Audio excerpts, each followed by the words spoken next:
अस्सलाम वालेकुम स्टूडेंट्स। आज हमारा लेक्चर है लेक्चर नंबर 5 ग्रुप थ्योरी का। आज के इस लेक्चर में हम दो टॉपिक्स को देखेंगे। है तो छोटे छोटे लेकिन है बहुत इंपॉर्टेंट, आगे भी यूज़ होते हैं, ये पूरी ग्रुप थ्योरी में यूज़ होते हैं।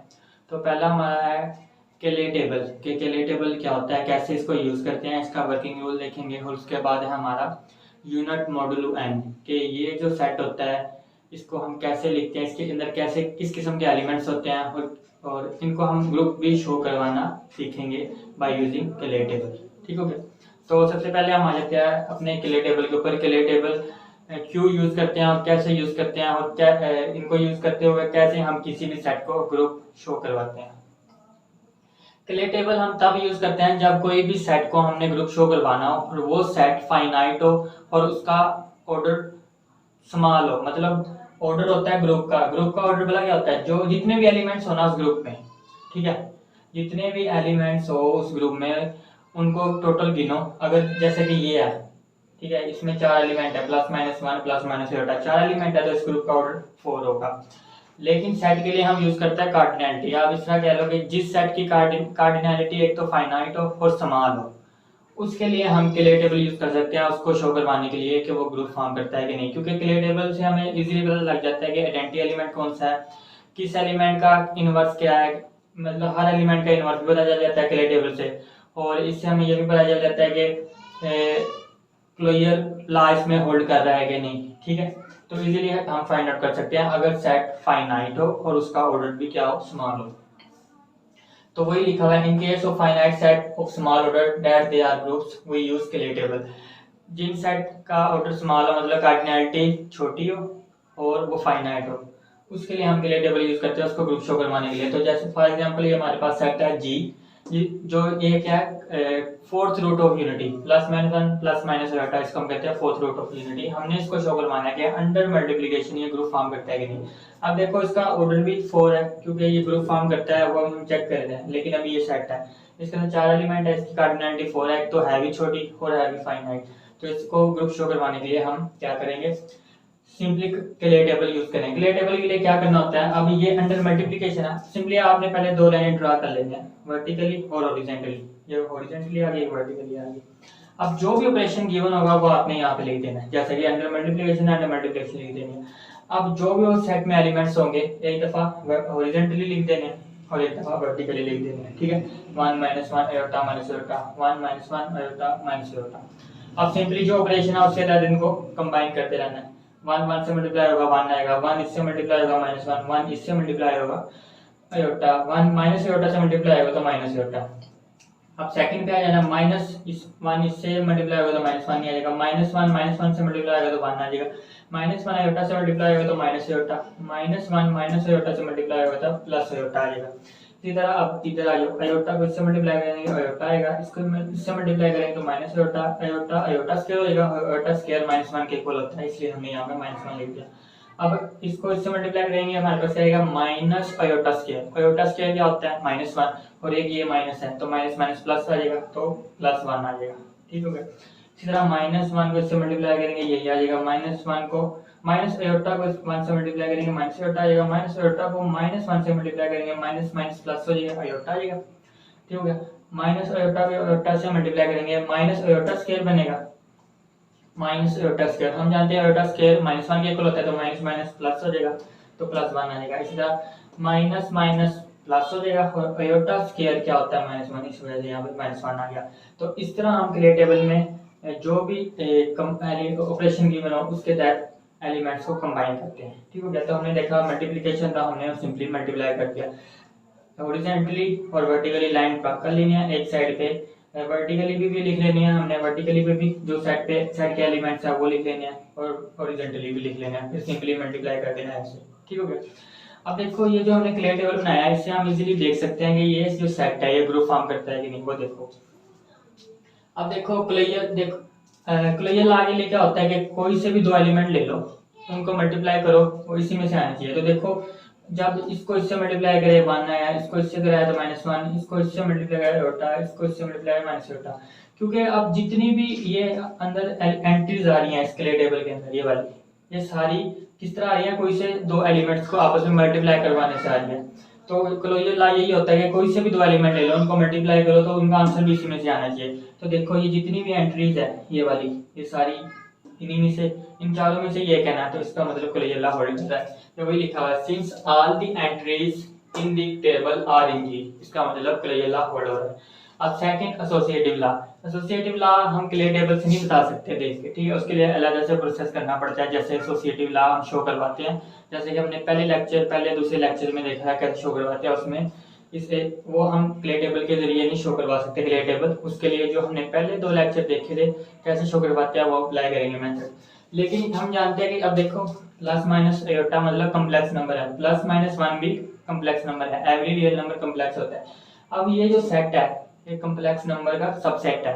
हम जानते हैं कि set of complex number under multiplication क्या है, ग्रुप है, अबिलियन ग्रुप है, तो ये उसमें एसोसिएटिव लॉ होल्ड होता है। अब ये उसका सबसेट है। अब पूरे कम्प्लेक्स नंबर में एसोसिएटिव लॉ होल्ड होता है और ये उसका सबसेट है, तो इसमें भी होगा। ये वही लिखा हुआ है since G is a subset of complex number C, associative law hold in C under multiplication so must hold in G, associative law भी होता है। अब हमने देखना है थर्ड हमारी क्या होती है प्रॉपर्टी, आइडेंटिटी प्रॉपर्टी। अब देखो आइडेंटिटी प्रॉपर्टी के लिए क्या होता है कि उस सेट में एक एलिमेंट ऐसा मौजूद हो जिसको हम दूसरे एलिमेंट से मल्टीप्लाई करवाएं तो वही एलिमेंट वापस आ जाए। अब देखो 1 एक एलिमेंट है ना कि जब हमने 1 को इन तमाम एलिमेंट्स के साथ मल्टीप्लाई कराया वही एलिमेंट वापस आ गया। जैसे 1 को इससे मल्टीप्लाई 1 आ गया, इससे मल्टीप्लाई कराया वही एलिमेंट वापस आ गया, इससे मल्टीप्लाई कराया वही एलिमेंट वापस आ गया, इससे मल्टीप्लाई करवाया तो वही एलिमेंट वापस आ गया। तो इसका मतलब 1 किसी भी एलिमेंट को चेंज नहीं करा तो 1 ही आइडेंटिटी एलिमेंट है। वही लिखा हुआ है since 1 belongs to G such that for all 1 into G is equal to G into 1, मतलब 1 को चाहे राइट साइड से मल्टीप्लाई करवा लो लेफ्ट साइड से तो हमारे पास G वही आ जाएगा जो कि G से बिलोंग कर रहा होगा, कैपिटल G से, ठीक हो गया। This implies that 1 is the identity element, तो आइडेंटिटी लॉ भी होल्ड हो गया। अब हमने देखना इनवर्स लॉ। क्लियर टेबल की मदद से हम कैसे चेक करते हैं किस एलिमेंट का इनवर्स कौन सा है। तो इनवर्स लॉ क्या होता है कि जैसे कि हमारे पास एक एलिमेंट है A जो कि बिलोंग कर रहा है G से, तो अगर A बार बिलोंग करे G से तो ये इसका इनवर्स होगा अगर इसको इससे मल्टीप्लाई करे A बार से, हमारे पास आइडेंटिटी एलिमेंट आ जाए। अब यहाँ पे आइडेंटिटी एलिमेंट 1 है। अब देखो हमने चेक करना है कि 1 का इनवर्स चेक करना है, तो 1 को हम 1 से मल्टीप्लाई करवा दें तभी आइडेंटिटी आती है, इसका मतलब 1 का इनवर्स 1 है। इस तरह अब हमने इसका इनवर्स चेक करना है, तो इसका इनवर्स चेक करने के लिए हमें क्या करना पड़ेगा, हमें देखना पड़ेगा कि इसको किस एलिमेंट से मल्टीप्लाई करवाने से हमारे पास आइडेंटिटी एलिमेंट है। तो देखो इससे मल्टीप्लाई करवाया तो आइडेंटिटी एलिमेंट नहीं आया, इसको इससे मल्टीप्लाई करवाया तो आइडेंटिटी एलिमेंट नहीं आया, इसको इससे मल्टीप्लाई करवाया तो आइडेंटिटी एलिमेंट नहीं आया। अब -1 को -1 से मल्टीप्लाई किया तो 1 आ गया, 1 आइडेंटिटी एलिमेंट है, इसका मतलब -1 का इनवर्स -1 है। अब हमने आयोटा का इनवर्स फाइंड आउट करना है, तो उसके लिए क्या करना पड़ेगा, हमें देखना पड़ेगा कि आयोटा को किससे मल्टीप्लाई करवाया तो हमारे पास आइडेंटिटी एलिमेंट आ गया। वो सिर्फ एक ही एलिमेंट है माइनस आयोटा, क्योंकि आयोटा को जब हमने माइनस आयोटा से मल्टीप्लाई करवाया तो देखो आइडेंटिटी एलिमेंट आ गया, इसका मतलब आयोटा का इनवर्स माइनस आयोटा। इसी तरह माइनस आयोटा का इनवर्स आयोटा है, क्योंकि माइनस आयोटा को आयोटा से मल्टीप्लाई करवाएंगे तो हमारे पास आइडेंटिटी आ गया, इसका मतलब ये इसका इनवर्स है। तो क्लियर टेबल से हम इजीली फाइंड आउट कर सकते हैं कि किस एलिमेंट का इनवर्स कौन सा है। तो वही लिखा हुआ है from clear table iota minus iota -1 and 1 1 are the pair of inverse in G। अब इनका मतलब क्या है कि pairs of inverse in G, इसका मतलब आयोटा माइनस आयोटा का इनवर्स है माइनस आयोटा आयोटा का, -1 का इनवर्स है -1 का इनवर्स है, 1 का इनवर्स है, ये वाला 1 का इनवर्स है। इसको हम इस तरह भी कह सकते हैं कि 1 इटसेल्फ खुद का ही इनवर्स खुद ही है 1, इसको हम इस तरह लिख सकते हैं are the pairs of inverse in G।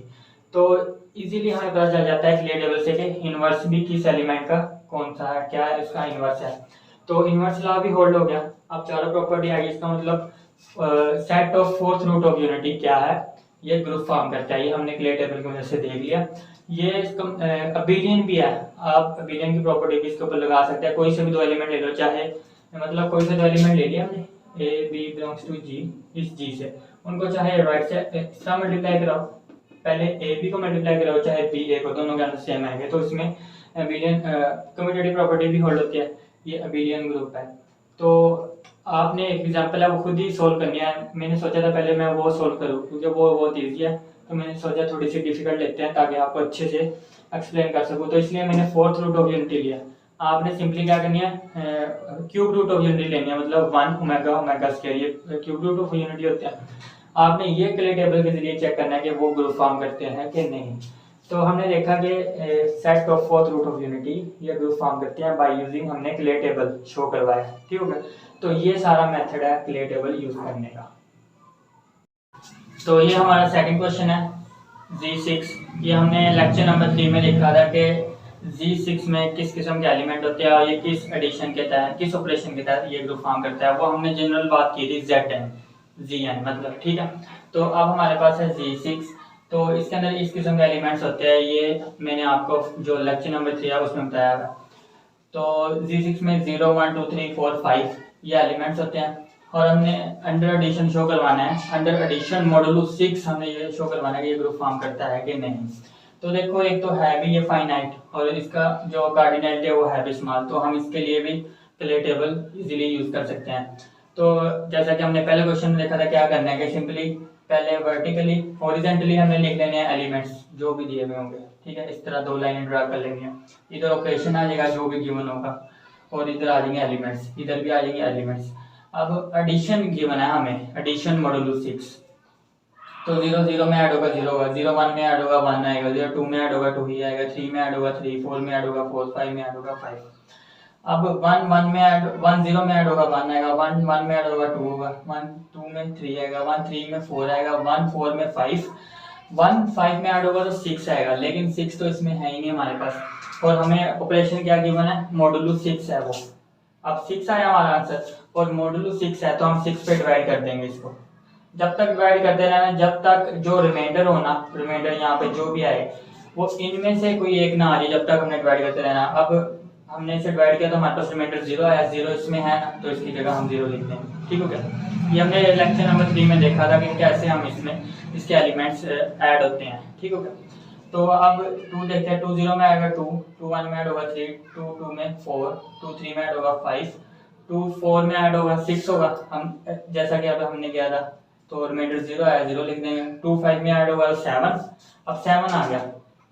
अब 7 तो इसमें है नहीं तो हम इसको 6 पे डिवाइड करेंगे क्योंकि अंडर मॉडुलो 6 है, जो भी होगा उस पे डिवाइड कर देना अगर न्यू आने वाला एलिमेंट उस सेट में बिलोंग ना करे। अब 7 उसमें बिलोंग नहीं करता, जो मॉडुलो जो भी गिवन होगा यहाँ पे उस एलिमेंट से इसको डिवाइड करेंगे तो हमारे पास 1 आया, यहाँ पे रिमाइंडर 1 आया। तो देखो 1 इसमें है ना तो हमने यहाँ पे सिंपली 1 लिख देना, ठीक है। इसी तरह ये सारे तीनों रोज भी इसी तरह ही सिंपली, ये जो अभी हमने 3 ये किया ये भी सारा इसी तरीके से हमने सारे लिख लेने हैं। फिर 3 0 में ऐड होगा 3, 4 इसमें ऐड होगा 5, इसमें ऐड होगा 6, 0 बनेगा, रिमाइंडर 0 आएगा। इसमें आएगा तो 7, क्योंकि 7 तो है नहीं, मॉडुलो 6 पे करेंगे 1 आएगा, रिमाइंडर 1 लिख दिया। इसमें ऐड होगा 8 को 6 पे डिवाइड करेंगे 2 रिमाइंडर आएगा, 2 है ना इसमें तो 2 लिख देंगे। इसी तरह ये सारी होगा। अब हमें इजीली हम इस क्ले टेबल से देख सकते हैं कि इसमें क्लोजर लॉ भी होल्ड करता है, इनवर्स लॉ भी, आइडेंटिटी लॉ भी। तो क्लोजर लॉ के लिए जैसे कि हमने पहले क्वेश्चन में देखा था, since all the entries in the table, since all the entries in the table के जितनी भी एंट्रीज है ये वाली, ये सारी कैसे आ रही है, ये आपस में कोई से दो एलिमेंट्स को ऐड करने से आ रही है इस ऑपरेशन के तहत, और ये जितनी भी एंट्रीज है भी इनमें से एक ही, ठीक है। इस वजह से क्लोजर लॉ होल्ड करते हैं। एसोसिएटिव लॉ, एसोसिएटिव लॉ के लिए हमने क्या लेना होता है कि जितने भी यहाँ इसमें एलिमेंट्स हो उनमें से जब भी हम कोई 3 एलिमेंट ले तो चाहे पहले इन दोनों को ऐड करें बी और सी को उस ऑपरेशन के तहत, फिर जो आंसर है उसको ए में ऐड करें, या फिर पहले ए बी को ऐड करें उस ऑपरेशन के तहत, फिर जो आंसर है उसको सी में ऐड करें, हम दोनों के आंसर सेम आने चाहिए।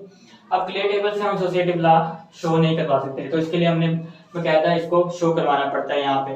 तो ये जो एसोसिएटिव है ना, जो हमने लेक्चर नंबर 3 में ZN को शो करवाया था ना, ZN को कि वो अबेलियन ग्रुप है, तो उसमें हमने जो एसोसिएटिव लॉ शो करवाया था आपने सिंपली सारा वही लिख देना है। बस करना क्या है, जहां जहां n आ रहा है ना, जहां जहां n आ रहा है वहां सिंपली 6 लिख देना है, क्योंकि जब हमने इसमें एसोसिएटिव लॉ इन जनरल बात कर रहे थे वहां पे ZN था, तो जहां जहां n आ रहा है या वहां पे हमने n आ रहा था इस तरह n, हर जगह जहां पे 6 आ रहा है उसकी जगह n आ रहा था, आपने सिंपली n खत्म करके 6 ले देना है, तो आपका एसोसिएटिव लॉ भी हो जाएगा। अब आइडेंटिटी लॉ, आइडेंटिटी क्या होती है कि अंडर एडिशन आइडेंटिटी वो होती है कि अगर हम किसी भी एलिमेंट में उसे ऐड करें उस सेट के, तो वो उस एलिमेंट को चेंज ना करे। तो देखो 0 ही ऐसा एलिमेंट है क्ले टेबल से, तो 0 को 0 में ऐड किया 0 ही आया, 1 में ऐड किया तो 1 ही आया, 2 में ऐड किया 2 में, 3 को 3 में ऐड 0 को 3 में ऐड किया 3 आया, 4 में ऐड किया 4 आया, 5 में ऐड किया तो 5। तो 0 ही ऐसा एलिमेंट है जो किसी भी एलिमेंट को चेंज नहीं कर रहा, इस वजह से 0 इसकी आइडेंटिटी एलिमेंट है। From table from table we see 0 is an identity element, तो आइडेंटिटी लॉ भी हो गया। पीछे रह गया इनवर्स लॉ। अब इनवर्स लॉ क्या होता है कि अंडर एडिशन तो यही होता है कि हम किसी भी एलिमेंट का इनवर्स वही एलिमेंट होगा कि जब हम उन दोनों को ऐड करें तो हमारे पास आइडेंटिटी एलिमेंट आएगा। तो देखो वन को हमने किस में ऐड किया तो हमारे पास आइडेंटिटी एलिमेंट आया। वन को जब हमने 5 में ऐड किया तब हमारे पास आइडेंटिटी एलिमेंट है। इसका मतलब 1 5 आपस में इनवर्स है, ये वही लिखा हुआ है 1 और 5 आपस में इनवर्स है एक दूसरे के।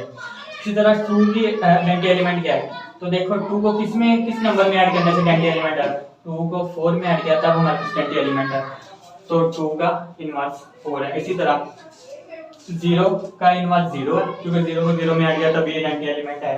इसी तरह 3 का इनवर्स 3 है क्योंकि 3 को 3 में ऐड किया तभी हमारे पास 0 आया। अब जैसा कि हम देखा था 1 का वो था इनवर्स 5, तो 5 का इनवर्स 1 है। 4 का इनवर्स हमारे पास क्या था, 4 का इनवर्स हमारे पास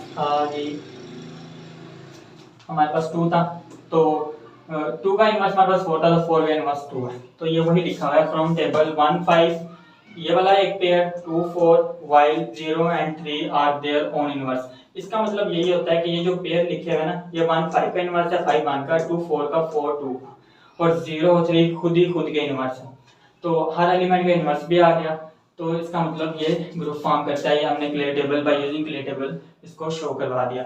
ये अबिलियन ग्रुप भी है, कम्यूटेटिव प्रॉपर्टी भी होल्ड करती है इसमें कि जो भी कोई से भी 2 एलिमेंट ले लो वो इस प्रॉपर्टी को वो करेंगे सेटिस्फाई। ये भी आप इजीली शो करवा सकते हैं, ठीक है। ये भी हमने जो लेक्चर नंबर 3 है उसमें देखा था कैसे शो करवाते हैं। सिंपली जहाँ पे n आ रहा है वहाँ 6 रिप्लेस कर देना है, तो ये अबिलियन ग्रुप भी है, ठीक हो गया। ये हमारा सेकंड टॉपिक है, इसको हम पढ़ते हैं यूनिट मॉडुलो n और लिखते हैं इस तरह un, ठीक हो गया, u इंटू n। पढ़ते किस तरह, यूनिट मॉडुलो n। ये भी बहुत इंपॉर्टेंट टॉपिक है क्योंकि ये आगे जो चैप्टर्स हैं ना हमारे, जैसे कि परमुटेशन और भी चैप्टर्स हैं उनमें ये यूज होते हैं, ठीक हो गया। तो इसका ये जो यूनिट मॉडुलो n होता है ये ऐसा सेट होता है, it is set of all positive integer. Positive integers का सेट होता है जो कि लेस देन होते हैं n से।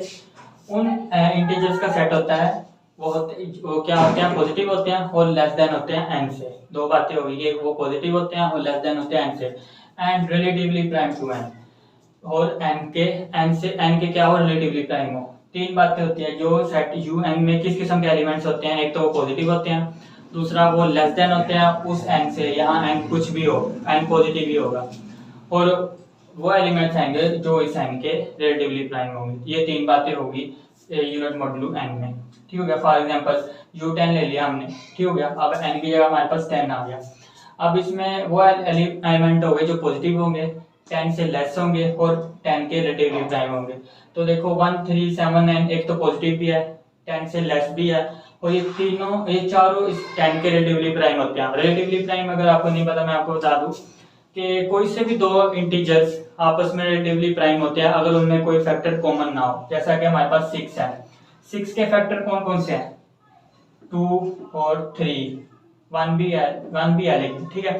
1 के अलावा अगर उनमें कोई कॉमन फैक्टर ना हो तो वो आपस में दो इंटीजर रिलेटिवली प्राइम हो जाते हैं। जैसे कि 6 है, इसके फैक्टर्स कौन कौन से हैं, 1 2 3, इसके 3 फैक्टर हैं। इस तरह अगर हम ले 5, ठीक हो गया। अब देखो 1 के हमारे पास फैक्टर है 1 और 5, ओनली 1 और 5 ही है। अब 5 और 6 आपस में क्या हो गए, रिलेटिवली प्राइम हो गए क्योंकि 1 के अलावा इनमें कोई भी फैक्टर कॉमन नहीं है, इसी वजह से ये रिलेटिवली प्राइम है। इसी तरह देखो 3 के फैक्टर हमारे पास क्या है, 1 और 3, और 10 के फैक्टर है हमारे पास 1 2 5 एंड 10।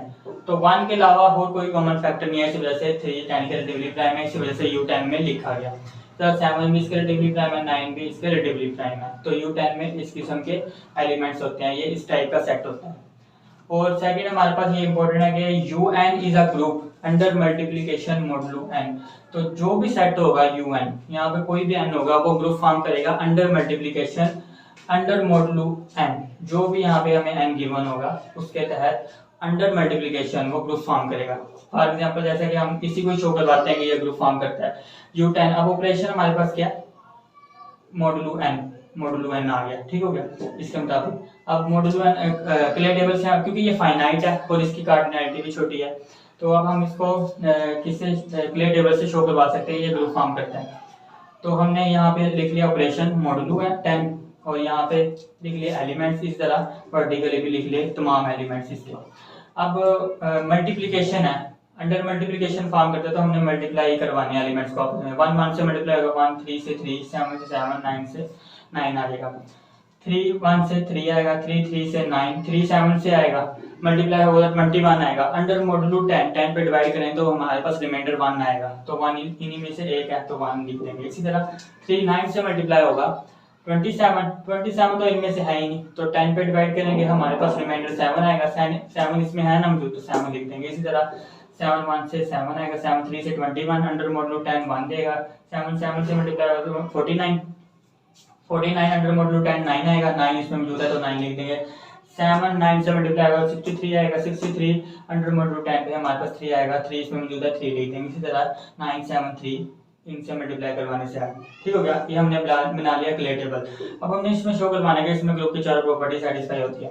तो पहली प्रॉपर्टी ये है कि since all the entries in table are in U10, कि जितनी एंट्रीज भी आई यहाँ पे ये, क्योंकि ये आपस में कोई से दो एलिमेंट्स को मल्टीप्लाई करवाने से आ रही है और है भी इन्हीं में से एक ही, ये जितने भी एलिमेंट्स हैं इन्हीं में से एक ही है, तो इस वजह से क्लोजर लॉ ऑटोमेटिकली होल्ड कर रहा है बाय यूजिंग क्ले टेबल।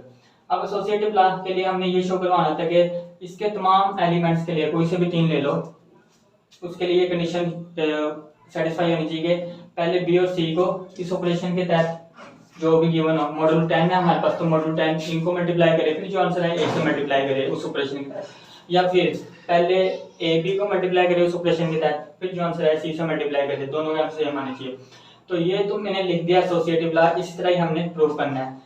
ये मैंने यहाँ पे नहीं समझा होगा क्योंकि ये मैं ऑलरेडी समझा चुका हूँ लेक्चर नंबर 3 में, जहाँ पे जिसमें हमने ये देखा था कि Zn अंडर मॉडुलो n वो ग्रुप फॉर्म करता है, तो उसमें मेरे तकरीबन ये सारा उसमें अंडर एडिशन था, तो जहाँ जहाँ अंडर एडिशन n आ रहा है वहाँ पे सिंपली आपने ये लिख देना मल्टीप्लिकेशन मॉडुलो 10, तो सारा वही वाला प्रोसीजर यहाँ पे लिख देना। वहाँ पे मैंने अच्छे से समझाया भी, एक्सप्लेन भी किया कि हमने इसको कैसे शो करवाना है, ये दोनों आपस में इक्वल है। अब देखो यहाँ पे मॉडुलो की प्रॉपर्टी है जो कि मैंने उसमें बताई भी है, वो सारा आपने उसमें देखोगे तो आपका कॉन्सेप्ट सारा क्लियर हो जाएगा। एक जो हमने इससे पहले क्वेश्चन किया था उसमें भी मैंने कहा था कि उधर से देख लेना इजीली, मॉडुलो n की जगह मॉडुलो 6 प्लेस कर देना तो आपका एसोसिएटिव लॉ हो जाएगा। इसी तरह यहाँ पे भी एडिशन मॉडुलो n की जगह मॉडुलो n की जगह आपने मल्टीप्लिकेशन मॉडुलो n रिप्लेस कर देना तो आपका ये भी एसोसिएटिव लॉ हो जाएगा। तो कहने का मकसद ये है कि वो लेक्चर नंबर 3 बहुत इंपॉर्टेंट है आपके लिए। ठीक हो गया, तो एसोसिएटिव लॉ भी हो गया। उसके बाद हमारे पास है आइडेंटिटी। अब देखो 1 इसमें मौजूद है ना, और 1 को जब भी हमने किसी भी एलिमेंट से मल्टीप्लाई करवाया तो उसने किसी भी एलिमेंट को चेंज नहीं करा, इसका मतलब 1 आइडेंटिटी एलिमेंट, आइडेंटिटी लॉ भी हो गया। इनवर्स लॉ, अब देखो 1 को 1 से मल्टीप्लाई करा आइडेंटिटी आ गई, तो 1 का इनवर्स 1 ही है, 1 इटसेल्फ इनवर्स है खुद का। अब 3 को किससे मल्टीप्लाई करवाया तो हमारे पास 3 को 7 से मल्टीप्लाई करवाया तो 3 का इनवर्स 7 है, वही लिखा हुआ है। पेयर ऑफ इनवर्सेस आर 1 1 मतलब 1 का इनवर्स 1 है, 3 7 मतलब 3 का इनवर्स 7 है, 7 का इनवर्स 3 है। देखो 7 को 3 से मल्टीप्लाई करवाया 20 आ गया, तो 3 को 7 से मल्टीप्लाई करवाया तो 20, इसका मतलब 3 7 7 3 का इनवर्स है। इसी तरह 9 को 9 से मल्टीप्लाई करवाया तो हमारे पास 20 आ गई, तो 9 का इनवर्स 9 ही है, तो चारों एलिमेंट्स का इनवर्स भी आ गया, तो इसका मतलब इनवर्स लॉ वर्क कर गया, चारों प्रॉपर्टी ग्रुप की शो होगी, तो इसका मतलब unit modulo 10 under multiplication modulo n ये भी क्या ग्रुप फॉर्म करता है। इसी तरह अब आपके पास किसी भी किस्म का क्वेश्चन आ जाए, यहाँ पे 10 के बजाय कोई भी पॉजिटिव इंटीजर दे दिया जाए, आप इजीली फाइंड आउट कर सकते हैं, इजीली मालूम कर सकते हैं कि वो ग्रुप फॉर्म करता है कि नहीं। बेसिकली ये भी फाइनाइट होता है, इनका ऑर्डर भी कम ही होता है, जितने भी मतलब अगर 5 6 7 8 भी एलिमेंट्स वाला हो ना सेट, तो आप उसको भी easily under modulo by using clay table उसको शो करवा सकते हैं। या फिर पेपर में भी क्वेश्चन शॉर्ट क्वेश्चन आ सकता है कि यहाँ पे कोई भी पॉजिटिव इंटीजर दे दिया जाएगा आपको, 10 के बजाय 10 ही दिया जाए या 12 15 कुछ भी दे दिया जाएगा आपको, आपको कहा जाएगा कि सिंपली इसका क्ले टेबल फॉर्म बनाए, तो आप सिंपली इस तरह क्ले टेबल बना लोगे तो आपका शॉर्ट क्वेश्चन हो जाएगा। तो जो आज का टॉपिक है ना वो बेसिकली थोड़ा सा डिपेंड करता है लेक्चर नंबर 3 पे, तो आपने लाजमी वाला लेक्चर देख लेना। उस लेक्चर का लिंक या तो मैं वीडियो के फर्स्ट कमेंट में डाल दूंगा या डिस्क्रिप्शन में आपको उसका लिंक मिल जाएगा।